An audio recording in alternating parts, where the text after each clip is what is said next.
नमस्कार, आप देख रहे हैं पुलिस वाला वेब न्यूज। मैं हूं आपके साथ हर्षिता मिश्रा। विश्व भर के शीर्ष 20 राष्ट्रीय उद्यान की सूची में 13वां स्थान बांधवगढ़ राष्ट्रीय उद्यान का है, जो भारत देश का गौरव बढ़ा रहा है। वहां पर पहुंची मध्य प्रदेश सरकार की कैबिनेट मंत्री मीना सिंह और हमारे संवाददाता कुलदीप गुप्ता की खास बातचीत। हमारे बीच में उपस्थित है मध्य प्रदेश शासन की मंत्री जनजाति मंत्री माननीय मीना सिंह जी, और अभी यहाँ बांधवगढ़ सर्किट हाउस पे उपस्थित हैं। हम उनसे सवाल करेंगे कोरोना की गाइडलाइन को पालन करते हुए जिस प्रकार से प्रदेश सरकार काम कर रही है, तो उसमें मानपुर विधानसभा पे आप आई हैं, तो उसका यहाँ क्या प्रतिफल मिल रहा है यहाँ की जनता को, और क्या आगे भी भविष्य में होगा। आप सब देख रहे हैं कि पूरे देश से लेकर दुनिया तक जिस कोरोना को अपन लोग समझ रहे थे कि कोरोना अब अंतिम हो रहा है ख़त्म होने में, पर अभी जो 1 महीने से देखने में ये आ रहा है कि पूरे देश दुनिया में फिर से कोरोना चरम सीमा पर पहुंच रहा है। तो हम सब के लिए बहुत चिंता का विषय पहले से भी बना था और अभी भी बना हुआ है। और इस कोरोना बीमारी के रोकथाम के लिए हर व्यक्ति की ये जिम्मेदारी है कि हम सुरक्षित रहें, सबको भी सुरक्षित रखना है।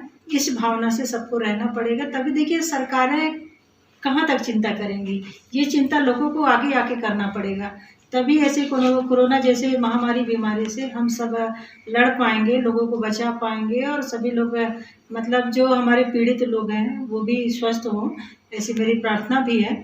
और ये हम सबके लिए बहुत चुनौती है। हमारी सरकार माननीय मुख्यमंत्री शिवराज सिंह चौहान साहब को भी आप देख रहे हैं कि लगातार वो दिन में 2-3 बार समीक्षा करते हैं पूरे मध्य प्रदेश के हर जिलों की समीक्षा की कौन से जिले में कितने कोरोना पॉजिटिव व्यक्ति पाए गए, कहाँ पर कितने लोग रिकवर हुए, ये सारी जानकारी के बारे में वो प्रॉपर बैठक करते रहते हैं और निर्देश भी देते हैं कि लोगों को किसी भी प्रकार की दिक्कत नहीं होनी चाहिए। जो भी शासकीय व्यवस्था के तहत जो होता है सरकार पूरी तरह से चिंता कर रही है। और जो लोग कहीं खुदा न खास्ता कहीं किसी परिवार में पॉजिटिव अगर कोई निकल जाता है तो उसको बराबर इलाज की व्यवस्था है, फ्री ऑफ कास्ट है पूरा, यहाँ से लेकर दिल्ली तक का। माननीय प्रधानमंत्री मोदी जी भी इस चीज़ की चिंता कर रहे हैं। आज देखिए कि दुनिया की अपेक्षा हमारा देश फिर भी सुरक्षित है। फिर भी हमारे देश में कोरोना पॉजिटिव की संख्या कम है। बाकी दुनिया के देशों में देखो कि जहाँ भी बहुत सारी स्वास्थ्य सुविधाएं हैं, अमेरिका, जापान, जर्मनी जैसे देशों में, वहाँ तो सब सुविधाएं हैं। हमारे देश तो फिर भी सुविधाओं की दृष्टि से अगर देखें तो बहुत कम है। कम सुविधाओं में हमारे डॉक्टर, हमारे जो पैरामेडिकल स्टाफ, नर्स, कंपाउंडर कितना अच्छा काम कर रहे हैं। और उसके बाद आज भारत में 1 अरब 30 करोड़ का हमारा देश है, तो उसमें अगर देखें तो फिर भी हमारा भारत बहुत ठीक है। और हम यही आम नागरिकों से हाथ जोड़ के सबसे आग्रह करना चाहते हैं कि सोशल डिस्टेंसिंग का पालन करें। जहाँ भी वो जाते हैं मास्क लगा के जाएं, और बाहर से आते हैं तो हाथ हमें सैनिटाइज जरूर करना चाहिए। अगर सैनिटाइज नहीं है तो हाथ को किसी भी साबुन से धुलना चाहिए और अच्छे से धुलना चाहिए, तभी हम सब सुरक्षित रह सकते हैं। और लोगों से मैं अपील भी करती हूँ कि आज होली है, कल रंगों का त्यौहार होगा, पर इस बार जो सरकार की जो गाइडलाइन है कि घर परिवार के साथ ही होली मनाएं तो अच्छा होगा। और सब लोग सरकार के साथ चल रहे हैं, सरकार का कहना भी मान रहे हैं, तो यदि आम जनता इसके लिए प्रशंसनीय है।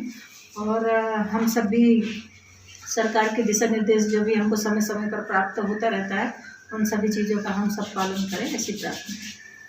एक इंटरव्यू के दौरान उमरिया जिले के कलेक्टर श्री संजीव श्रीवास्तव ने जिस प्रकार से आपकी तारीफ की कि जिस प्रकार क्षेत्र में आपका कार्य है और आप हर एक व्यक्ति को पहचानती हैं, तो उसमें आपके 25 साल का राजनीति का जो अनुभव रहा, तो उसमें आप क्या कहेंगे कि किस प्रकार से यहाँ की क्षेत्र की जनता के लिए आप कार्य करते हैं और जनता आपको लोकप्रिय मानता है।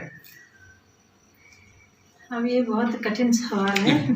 अब संजीव श्रीवास्तव जी पता नहीं बोले कि नहीं, मुझे तो नहीं पता है। पर देखिए, मैं अपनी प्रशंसा में कभी नहीं पड़ा करती, ना मेरी आदत है कि अगर कोई बात कोई कह रहा है मेरे बारे में तो सुन लेती हूँ, पर उन चीज़ों से मुझे कोई प्रसन्नता नहीं होती। मुझे जब कोई भी व्यक्ति अगर मेरे बारे में कुछ बोलते हैं तो मुझे ये लगता है कि मेरी जवाबदारी और बढ़ रही है। अगर लोगों के मन में ये लगता है तो मुझे और जिम्मेदारी से काम करना चाहिए।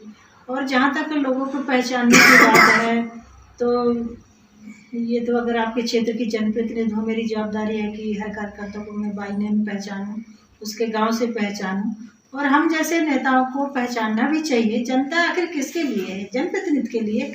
अगर आज मैं यहाँ हूँ तो जनता की वजह से हूँ, तो जनता हमारी असली मालिक है और उनको जानना बहुत जरूरी है हम जैसे जनप्रतिनिधियों के लिए। तो इसमें बहुत प्रशंसा या उसकी बात नहीं है, मैं तो अपनी जनता को बहुत अभिनंदन करती हूँ कि उन्होंने इतना भरोसा मेरे पर करती है, आप सब लोग करते हैं। और इतने बड़े आपके क्षेत्र उमरिया जिला में सबसे बड़ा विधानसभा क्षेत्र मानपुर है। 2,30,000 मतदाता हैं आप अपने मानपुर विधानसभा क्षेत्र के, और आप सब बहुत विश्वास करते हैं, भरोसा करते हैं। और इतने तीसरा चुनाव आपके क्षेत्र में लड़ी, 8 में लड़ी, 13 में लड़ी और 18 में लड़ी। आप सब ने इतने भारी बहुमत के साथ शहडोल संभाग में सबसे ज़्यादा वोटों से आप लोग सब जिता रहे हैं। तो ये तो जनता का अभिनंदन है जो कि भरोसा करती है। और मेरी जवाबदारी भी अपने से भी सोचती हूँ कि जनता जिस हिसाब से विश्वास करती है मीना सिंह के नाम पे, तो मैं बराबर सबके काम कर सकूँ, ये मेरा प्रयास रहता है। और हम लोग तो हमेशा प्रयास करते रहेंगे इन सभी कामों के लिए कि जनता को किसी भी प्रकार की कोई असुविधा ना हो।